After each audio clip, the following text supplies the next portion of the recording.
Olá, meus amigos, olá, meus irmãos, que a paz do nosso eterno Criador esteja com todos. Estarei gravando uma mensagem sobre Mateus capítulo 18. É justamente neste capítulo que se encontra uma fala do Messias muito utilizada no sistema religioso. Eu tenho certeza que no momento em que eu falar essa frase, você vai se lembrar de muitos momentos onde você já ouviu essa frase. E geralmente, você ouve ela isoladamente de todo um contexto, coisa que não é certo se fazer.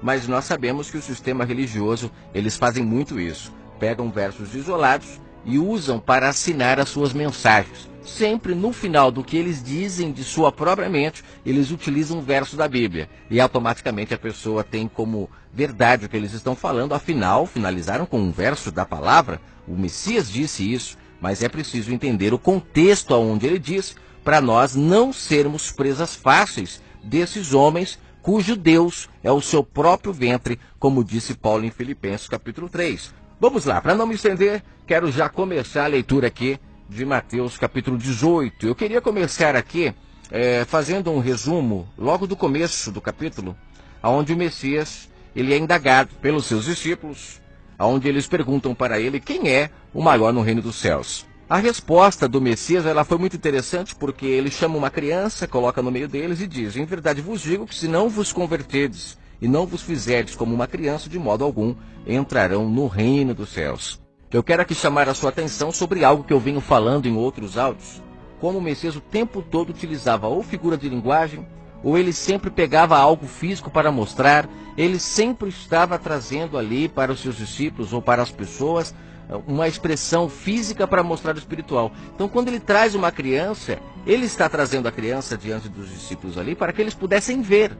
Eles precisavam ver para crer aquele povo. Então, tudo ele usava expressão física. Aí você se lembra quando eu já falei sobre a questão do pão na ceia, o vinho, sobre o batismo, né, sobre a água física, quando ele fala do porco, quando ele fala da pérola, todas essas expressões, quando ele fala de lavagem, tudo isso ele está exclusivamente trazendo formas físicas para mostrar o espiritual. E aqui não é diferente. Quando ele traz a criança, ele está trazendo uma maneira de os discípulos compreenderem o que ele estava falando. E para entender melhor aqui neste caso, quando ele traz uma criança, o que ele estava querendo dizer em espiritual, é só você analisar como é uma criança, como ela se comporta. E ele estava dizendo, quem procurar se comportar como uma criança diante dos fatos, das situações, entrará no reino dos céus. E a criança, a gente sabe que ela não guarda mágoa, a gente sabe que a criança é sincera, a gente sabe que a criança ela tem todas as qualidades que o Messias ele exemplifica o tempo todo através de parábolas. Se a gente analisar uma criança, a gente vai perceber que a criança tem todas essas qualidades. E no verso 4 ele chega a dizer, né?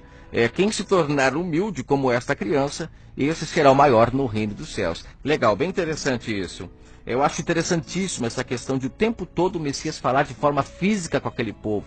Muitos não percebem isso. Se você conseguir perceber, isso mudará muito quando você ler a palavra. Muitos textos que você acha que é para você, você vai começar a perceber que não é para você. Você tem que entender como é que ele falou com aquele povo, trazer para o espiritual, e aí sim você vai conseguir viver o espiritual do que ele falou. Isso é vivificar a letra e não ficar preso na letra, porque o Messias para aquele povo ele falava de forma física, utilizava a criança, o pão, o vinho, trazia a expressão do pano velho, roupa nova, a expressão do odre velho, odre novo. Ele sempre trazia expressões físicas para que aquele povo pudesse compreender. Já nós temos que ter a mente renovada, já ler traduzindo, não pode mais ficar preso na letra, senão você acaba morrendo como muitos estão mortos nesses cemitérios aí pelas esquinas que dizem cultuar ao Criador do Universo, mas enxergam letra, praticam tudo na carne e infelizmente não vivificam a letra. Mas vamos lá, continuando. Do verso 6 até o verso 9, você vê que tem umas epígrafes aqui que eles colocam, mas interessante é você sempre ler o contexto todo. Quando eu digo epígrafe, eu estou falando desses semitítulos que eles colocam. Aí, por exemplo, aqui, depois do verso 5, na minha Bíblia está assim: Jesus adverte sobre as ciladas. Quando a gente lê esses semitítulos aqui, dá a impressão que ele mudou de assunto, mas ele não mudou, ele continua no mesmo assunto. É necessário tirar para você não se perder no contexto geral, na mensagem principal que ele está passando. Esses semitítulos aqui, essas epígrafes, elas norteiam o nosso entendimento. A gente acaba não compreendendo a mensagem final que se está passando. Então tire, quem colocou isso foram homens. Tira fora, leia o contexto como um todo. Tem hora que dá a impressão que ele muda de assunto, mas ele não muda. É porque ele vai para as figuras de linguagem e aí as pessoas se perdem, porque não renova o entendimento. Mas se você analisar, você vai ver que ele está dizendo a mesma coisa. Do verso 6 ao verso 9, ele continua o assunto falando da criança. Ele diz assim: qualquer um que fizer tropeçar um desses meus pequeninos, que crê em mim, melhor lhe fora que se lhe pendurasse ao pescoço uma pedra de moinho e se submergisse nas profundezas do mar. Aqui você percebe que ele usa outra figura de linguagem: pendurar uma pedra de moinho no pescoço e se lançar no mar. Diante do Criador do universo, isso não muda nada. Você pode se lançar no mar, porque como diz os Salmos, né? Lá ele está. A qual lugar você pode ir que ele não está? Então aqui ele usa uma figura de linguagem para aquele povo entender que se eles fizessem, algumas das crianças, quando ele diz criança, ele está falando pessoas inocentes, pessoas puras, pessoas boas, que não se corromperam. Quando você induz elas a fazer alguma coisa errada, você já tem que ter na tua mente que diante do Pai você vai ter as suas consequências. Quando ele fala se lançar em alto mar, não é para você pegar uma pedra, colocar no seu pescoço e se lançar de fato, realidade. Não, é uma figura de linguagem para você entender. Não faça isso porque senão a coisa vai ficar feia para o seu lado. E é interessante que ele fala sobre as crianças que crê nele. Crer nele é o quê? É ter inocência. Essa é uma pessoa que tem as qualidades, os frutos do Espírito. Olhe para uma criança, ela tem os frutos do Espírito. Então a pessoa, quando ela tem esses frutos, ela crê nele. Porque crer no Messias é vida.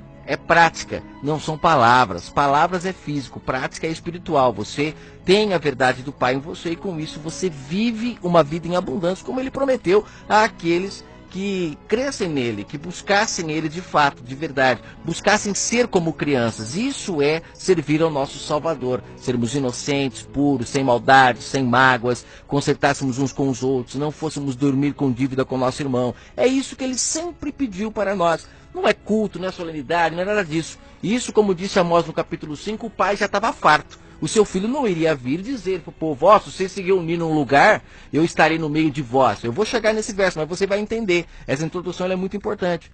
Como pode lá no verso 20 ele falar sobre reunião, sobre estar no meio de uma reunião religiosa, sendo que ele começa o contexto falando sobre sermos como criança?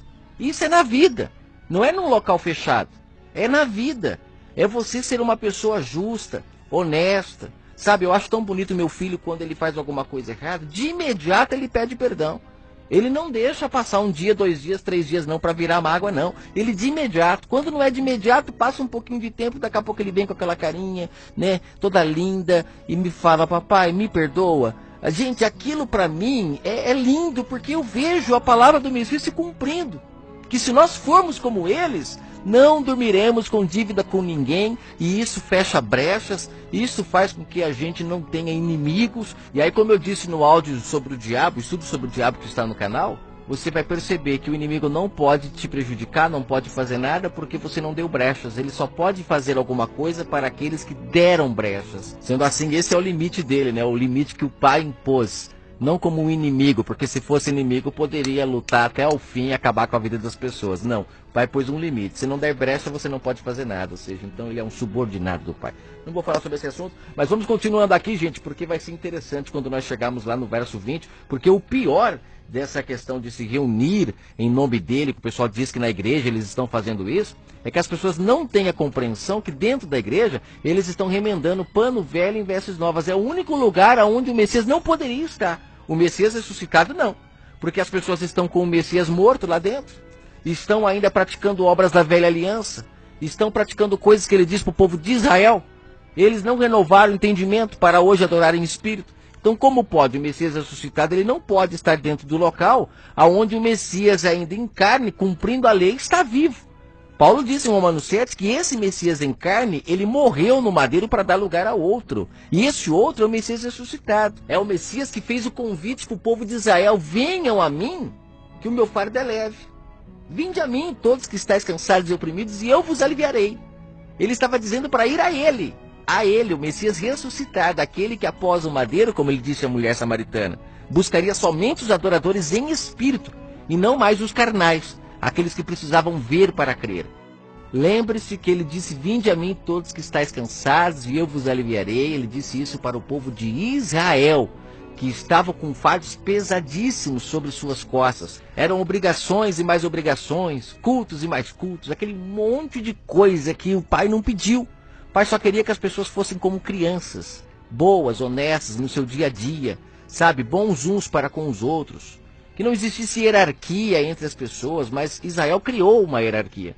Criou tanto que o Messias chega a dizer: vocês andam pelas praças, líderes, adoram ser ovacionados, vocês adoram serem aplaudidos pelos homens, sentar nas melhores cadeiras, e as pessoas olham vocês com aquele olhar de que são homens de Deus. Como disse o Messias em Lucas 16, tu o dizes, vocês é que dizem que são homens de Deus. Mas o Pai que está no céu, ele conhece o coração. Me honram com os lábios, mas o coração está longe de mim. Então você percebe que o Messias, ele era direto no que ele falava. E ele chega a dizer para os líderes: vocês criam fardos, né, colocam leis em cima dos povos para eles cumprirem, que nem vocês conseguem cumprir. Então o povo estava totalmente preso na mão daqueles homens. E o Messias vem e fala: vinde a mim, porque quando eu morrer no madeiro, o Messias carne, e ressuscitar o outro, que Paulo fala em Romanos 7, esse outro fardo é leve. Não vai precisar mais dessas práticas. Eu só vou querer que vocês sejam bons uns para com os outros. Amem o próximo como a ti mesmo. Isso é adorar o Pai em espírito e em verdade, ser um sacrifício vivo diante dele. E como disse Paulo em Romanos, temos que apresentar a ele um culto racional, um culto no raciocínio. Paulo fala isso o tempo todo: o Deus que eu sirvo no meu entendimento. Então o Pai agora está no entendimento de cada um, buscando cada um individualmente. Não precisa mais de grupos para buscar ao Pai. O corpo dele está espalhado no mundo todo. Não tem como juntar esse corpo num lugar só. Por quê? Porque se você fizer isso, você está fazendo papel de anjo, porque os anjos é que vão separar o joio e o trigo, não é o homem. Não somos nós que vamos fazer isso. Temos que viver a vida no nosso dia a dia. E quem vai ser o joio, o Pai é que vai dizer naquele grande dia. Agora, você querer separar o corpo e falar aqui a igreja é o corpo de Cristo, isso é uma blasfêmia. Você está fazendo um papel que não é seu.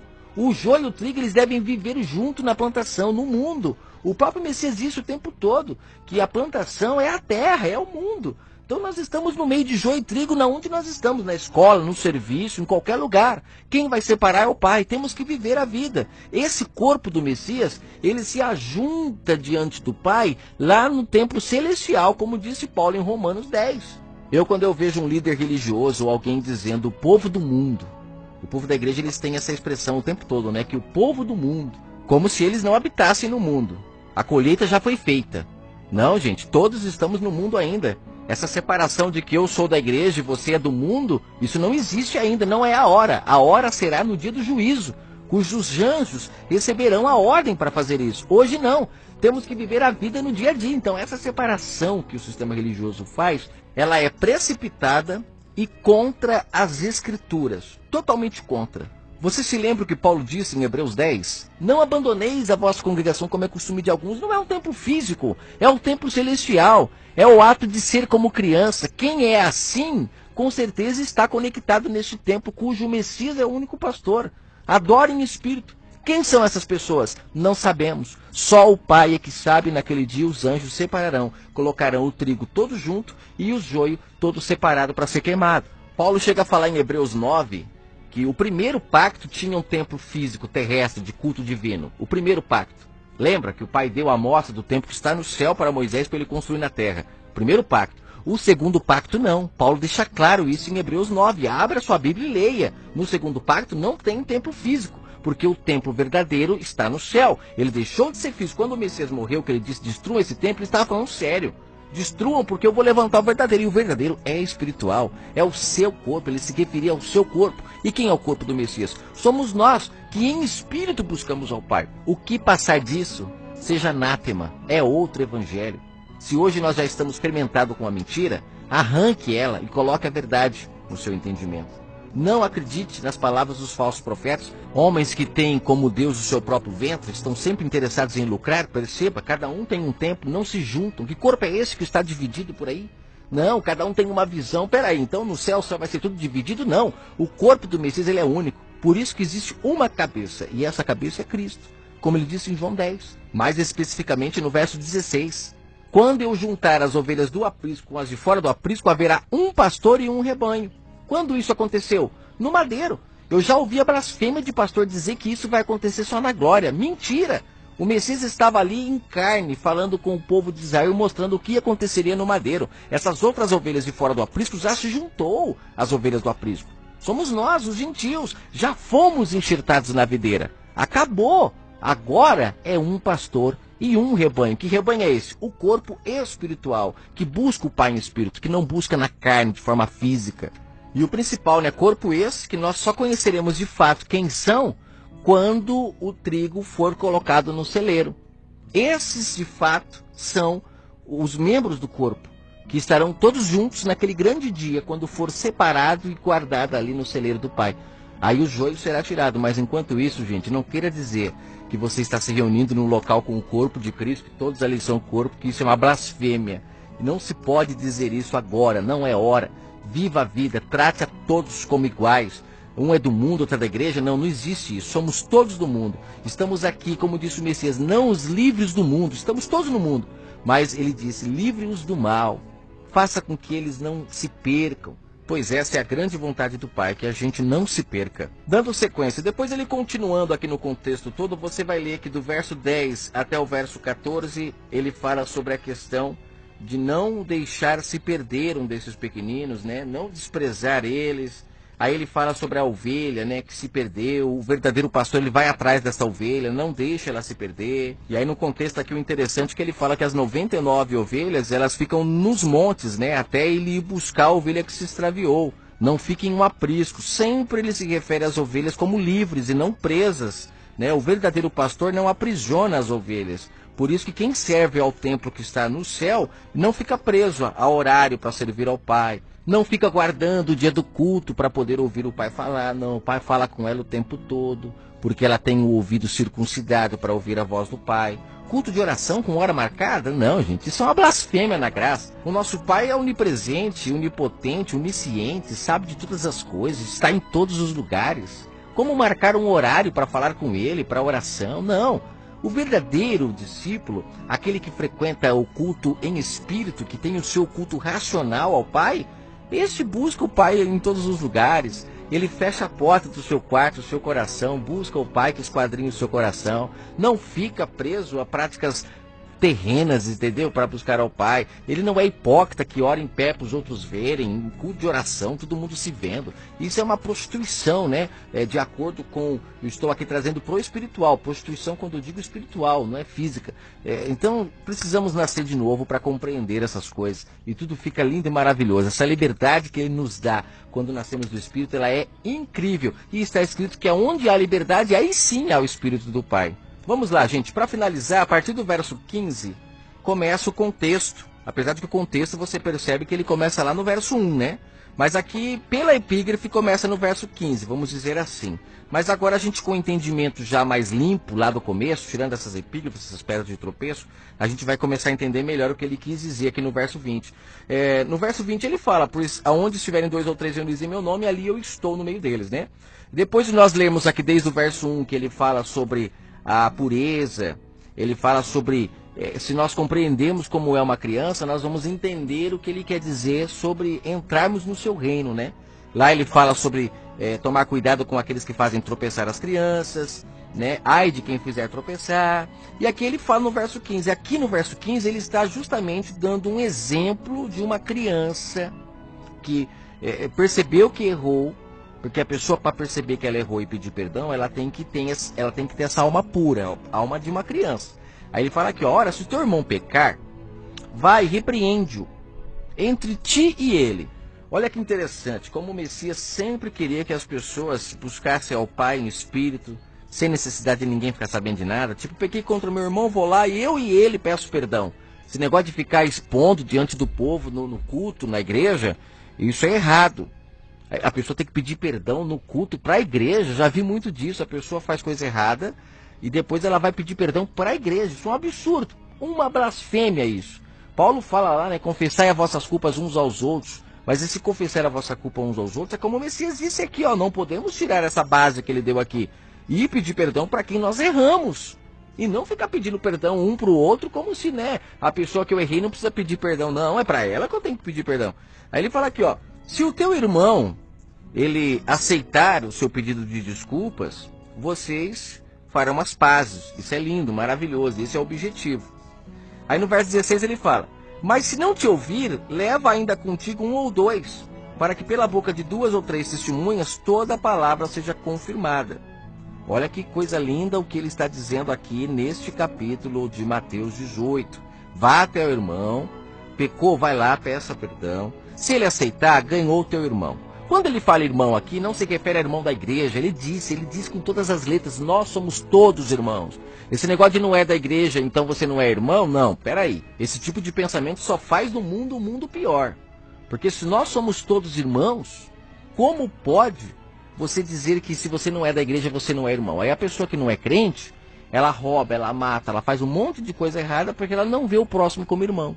E o Messias diz que somos todos irmãos. Então você percebe o perigo dessa questão de separar o joio e o trigo agora? Não é agora. Agora é hora de vermos todos como irmãos. Tratarmos a todos como iguais. Tem gente que vai ser missionário lá na África, lá no Peru. Mas na rua da casa dela não se dá bem com ninguém, porque não é ninguém evangélico, então ela não cumprimenta ninguém. Só é irmão se aceitar a maneira de ela pensar. Gente, a maneira de nós pensarmos tem que ser a maneira de Cristo pensar. Amarmos uns aos outros como Ele nos amou. Essa é a maneira de Ele pensar. Se nós agirmos assim, não vai precisar ser crente ou não crente, trataremos a todos como igual. Você não vai precisar ir lá no Peru para ser missionário. Você vai ser missionário na sua rua, fazendo boas obras ali, para o seu vizinho, que às vezes está precisando de uma ajuda, e você pode ajudar. Então, assim, precisamos ser irmãos uns dos outros, né? O nosso próximo.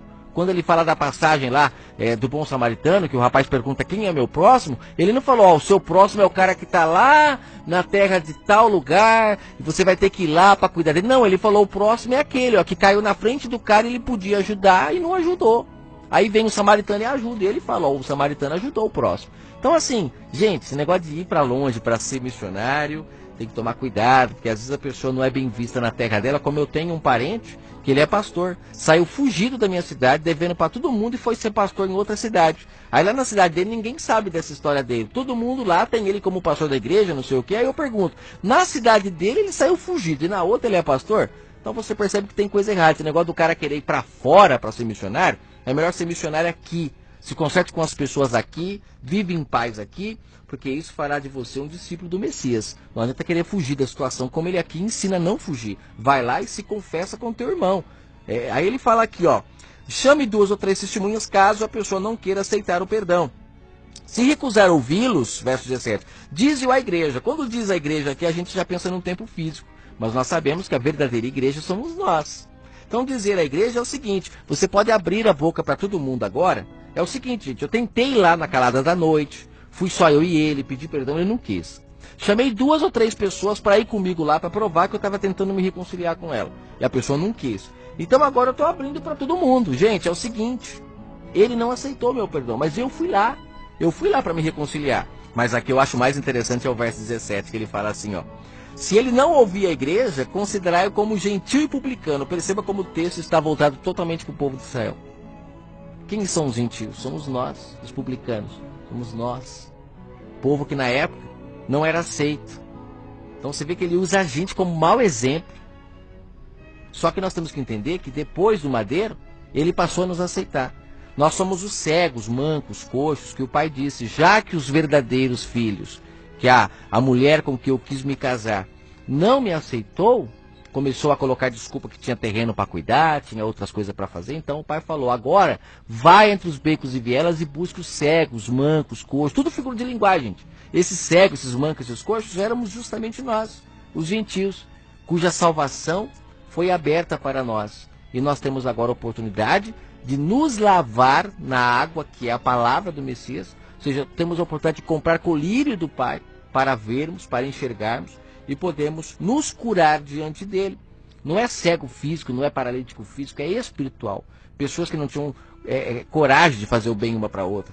Pessoas que eram cegas, não via a maldade que fazia. Mas quando a salvação vem, quando essa água vem, ela nos purifica e nos transforma. E nós podemos muitas das vezes agradar muito mais ao Pai do que aquele povo que foi escolhido, que recebeu a palavra em pessoa, mas não valorizaram. E nós hoje temos o Messias ressuscitado e valorizamos muito mais. Aí ele usa a gente como exemplo. Eu só ressaltei essa questão do verso 17 para a gente fazer essa separação com quem ele está falando. Ele usou a gente como um mau exemplo aqui, né? Pediu para considerar ele como gentil, ou seja, aquela pessoa que não aceitou o perdão, uma pessoa má.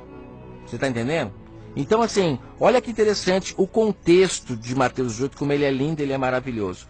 Aí ele fala aqui, ó, se levar a igreja e a igreja e ele não ouvir a igreja. Quando fala igreja aqui, a gente pensa num local onde as pessoas se reúnem, né? E ali tomam as decisões. Gente, pelo amor do nosso Criador do Universo. Quando ele diz a igreja aqui, ele está se referindo lá ao povo de Israel, porque Jerusalém era a casa do Pai. Não era um local físico. Lembra lá em Salmo 122, alegrei-me quando me disseram vamos à casa do Senhor, né? Lá a casa do Senhor, se você ler o contexto, logo no verso 2 diz, Davi diz que a casa do Senhor era Jerusalém. Então, para o Messias, a verdadeira igreja era Jerusalém. Ele estava falando com o povo de Jerusalém ali. Então ele fala, se você não ouvir as pessoas falarem, para você se consertar, esqueça o que ficou para trás, né? Se você não ouvir, então seja nada, irmão. Joga para o gentil, joga ali, considera ele como publicano, porque não está aceitando, né, a reconciliação. Aí ele conclui no verso 18: em verdade vos digo, tudo quanto ligares na terra será ligado no céu, tudo quanto desligares na terra será desligado no céu. Quando ele fala ligar aqui e desligar, ele está falando de comunhão uns com os outros. Quando nós não temos comunhão uns com os outros, no céu também não terá. E quando nós temos comunhão, tipo, se os dois tivessem feito as pazes, seria ligado lá no céu. Não fez as pazes, não é ligado no céu.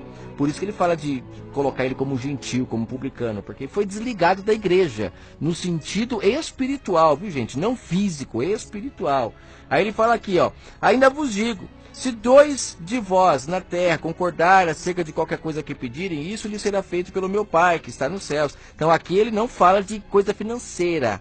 Ele está falando de 2 ou 3 aqui, 2 pessoas que concordam no sentido de se reconciliar. A pessoa fez mal uma para a outra, mas elas se consertam uma com a outra diante do Pai. O Pai tem como consertado, acabou. Não existe mais aquela brecha, então o inimigo já não entra mais quando fecha as brechas. E aí ele finaliza no verso 20, tão utilizado isoladamente dentro dos templos, onde ele fala, pois onde estiverem 2 ou 3 reunidos em meu nome, ali eu estou. Ou seja, é um tempo físico? Não. Ele está se referindo à reconciliação. A primeira pessoa é você. A segunda pessoa é o rapaz que você foi para se reconciliar. A terceira pessoa, quarta pessoa, são as testemunhas que você chama para fazer, selar aquela reconciliação. Não tem nada a ver com reunião dentro de um templo religioso. Até porque dentro de um templo religioso, eles têm muitas coisas que fazem com que a graça se perca. Eles trouxeram muitas coisas, muito pano velho para roupa nova. E esse é o tipo de lugar que o Messias ressuscitado não pode entrar, porque ele não pode se contaminar. O Messias que morreu no madeiro se fez maldito por nós, cumpriu a lei por nós. Esse Messias ficou no madeiro, agora temos que buscar o outro, o Messias ressuscitado, como disse Paulo em Romanos 7. Então, só para finalizar, ele não pode entrar dentro de um templo desse físico, primeiro porque o Pai não habita em templos feitos por mãos de homens. Estevão fala isso no capítulo 7 de Atos, e Paulo fala isso em Atos 17. Paulo também fala que ele não é servido por mãos humanas. O nosso Criador do Universo não é servido por mãos humanas.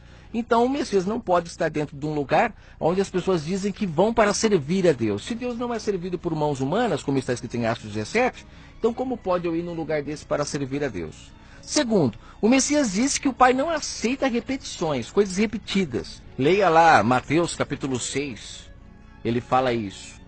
E nós sabemos que nesses lugares o que mais tem são coisas repetidas. São as mesmas canções, as orações são sempre os mesmos, os cultos são sempre iguais, né? As pregações são sempre repetidas, uma coisinha ou outra que muda nas pregações, mas sempre para a letra, sempre para a carne. Mistura-se mamon nesse lugar, dinheiro.